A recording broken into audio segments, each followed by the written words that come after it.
With cars like the Skoda Octavia, the Superb and the Kodiaq, we've seen how Skoda in India has defined value luxury. With cars like the Slavia and the Kushaq, we've seen what happens when Skoda goes truly Indian. And now we're here in Skoda's hometown to see what exactly it is that happens when Skoda decides to go all electric. This right here is the Skoda Enyaq, Skoda's very first pure electric vehicle and also the car that will decide their EV journey in India. It's coming to India with its bigger battery pack option, but along with that, there's also a sort of big catch. But first, what does an electric Skoda look like?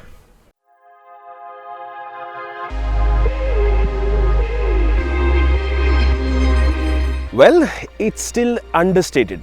Unless you get it in a wild color like Mamba green, this thing is not going to look as quirky or as stand out as something like a Hyundai Ioniq 5, a Kia EV6 or, to be honest, its own platform partner, the Volkswagen ID.4.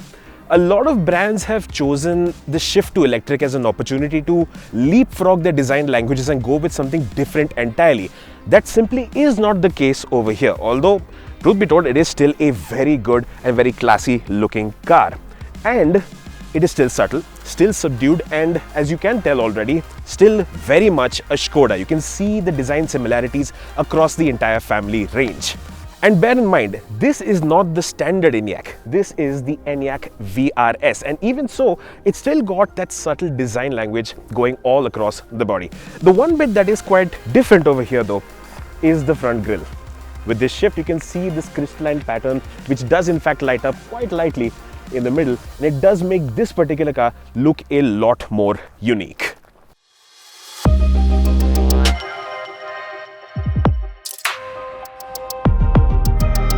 That being said, the Enyaq RS does look particularly sporty. Riding on those 21-inch wheels with aero covers, this SUV has an especially enviable stance, and bits like the sharp contrast finishers on the bumper add the right dose of aggression. However, by what's been indicated to us, the Enyaq RS isn't coming to India. What?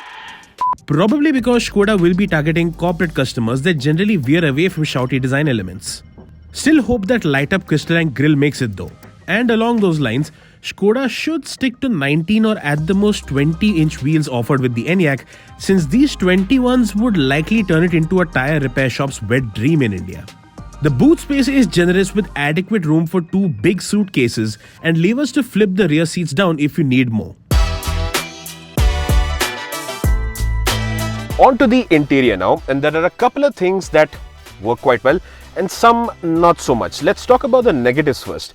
First of all, these bits like the AC vents or the controls for the heated rear seats or even the aircon at the rear, the quality of the buttons not all that impressive. In fact, it feels a little bit cheap, and this is felt especially so considering the price point that this car is going to be expected at. Secondly, black interiors are sporty. Yes, we do love them, but if you get it with the Enyaq, it does make the car feel a lot smaller than it actually is on the inside. Operating word here being feel.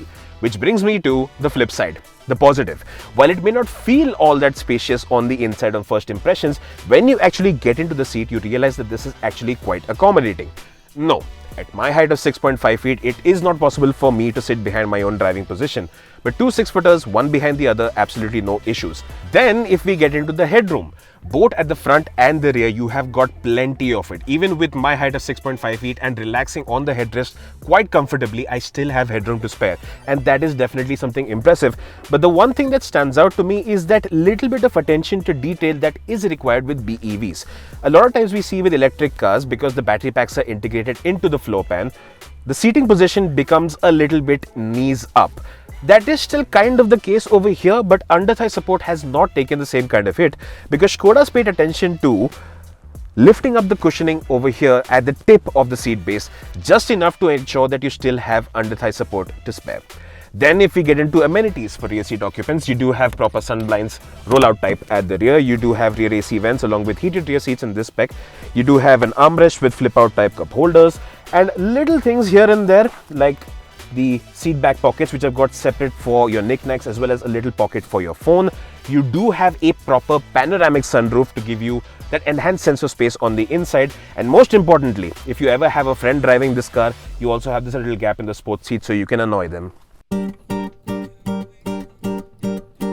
onto the front seat then. And over here, like we'd seen with the outside, they haven't gone with a drastic change or something over the top or something out of a movie on the inside to make it just feel quirky or very, very interesting or very, very different like you've seen in cars like the EV6 or the Enyaq 5 for that matter. It is still typical Skoda for the most part.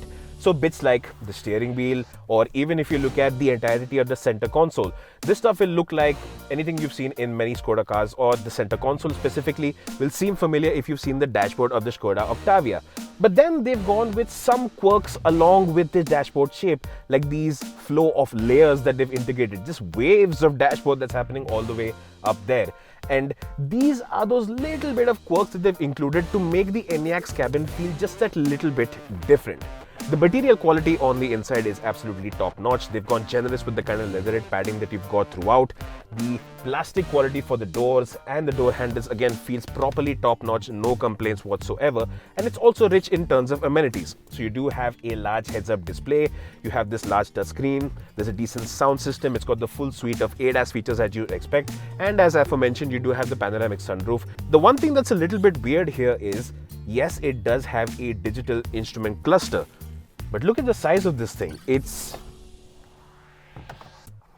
roughly, not even roughly, it's actually smaller than the size of a smartphone. And that for me is, it's kind of weird, especially in an age where everyone's going for like 10.25-inch driver information displays. It's not like it's lacking for data, but for some reason they've gone with this really minuscule display, but it's not like they were lacking for the space to go with the bigger screen. There are some other mini quirks as well, like the storage between the rear seats and under the center console, or the gear lever that's not a lever. The features list also includes a wireless phone charger, drive modes, 3-zone climate control and an 8-speaker sound system. All stuff powered by electricity, as is the car of course. Alright then, let's get on the move. And a little bit of a caveat that I have to mention up front. We still do not have the final confirmation on what version of the Enyaq is going to make it to India. And there's a lot to choose from because they have both rear-wheel drive and all-wheel drive. There is a 50, 52 and 82 kilowatt-hour battery pack. So there's a lot of power output to play with, battery sizes to play with. We will have to wait and see.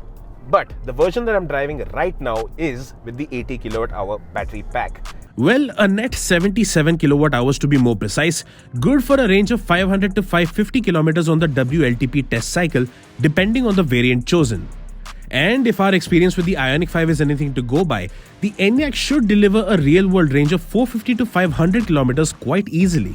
The version I'm driving is the top-of-the-line VRS that makes nearly 300 horsepower and 460 Newton meters of torque. Although there are some preset conditions for the peak power's availability, one of which is the charge level that has to be at 88% or higher. So honestly, the Enyaq Sportline seems like the better performance to price bargain, and the VRS doesn't really make all that much sense.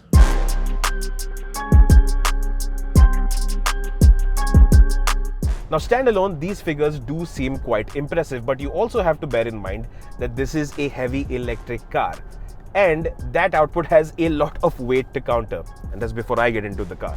So the first impression you're going to get right now is that, like most electric cars, it is very smooth to drive, very easy. There's no real learning curve when it comes to this.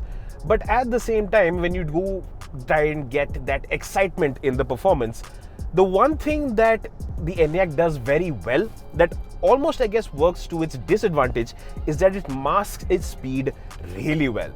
Like this thing will go from 60 to 100 kilometers an hour in 3.5-4 second stops.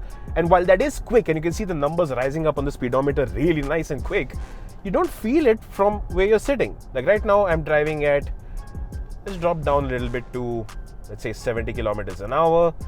Speed limit here is 90, okay, 65. Let's hold it. Let's get to the speed limit. 1, 2, that's it. I have hit the speed limit that quickly, but from behind the wheel, it doesn't feel all that excitement. And that's the same thing that we've seen with cars like the Hyundai Ioniq 5. These cars are quick, they're ballistic with their performance, but they don't have that kind of drama if that is what you're looking for, something that's, a lot more exciting. And if you're going to talk about ride comfort more specifically, well, we are driving in the Czech Republic. The roads over here for the most part are simply fantastic. There's not much insight I can give you here. And this particular car is running on 21-inch wheels, which definitely could not or should not make it to the Indian market given the kind of conditions we're going to be dealing with. But over here on those few patches that we did come across, you can feel that this car is stiff. But of course, this is largely a function of the wheel size and the setup it's running specific to the markets it's available in. Generally speaking, the Enyaq's drive experience is all about ease. Ease of commuting, ease in overtakes, and easy while cruising. But even if Skoda were to bring it in this VRS, guys, you wouldn't feel the RS drama the same way an Octavia RS would deliver. Irrespective of the version, the Enyaq is all about sensibility rather than superlatives. So then, is the Skoda Enyaq a car that we in India should be waiting for? Or more specifically, is it the right way for Skoda to kick off its electric journey in India? I would say yes. It's a very practical car, it's spacious, and it's well loaded as well.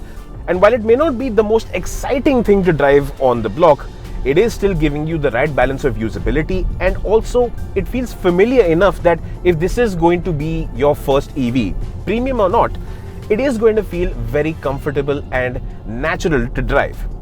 The one big catch here is a function of two things.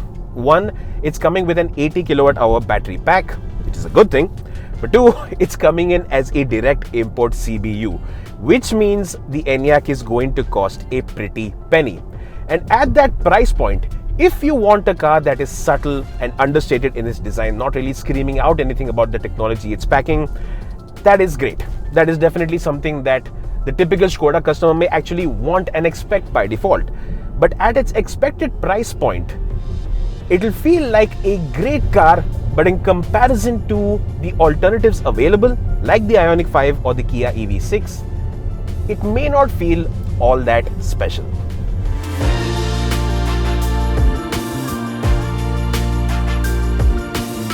Essentially, it's missing that little something that would make it more of a conversation piece or plaything. Depending on who you are, this exact nature will decide if that is a deal maker or breaker.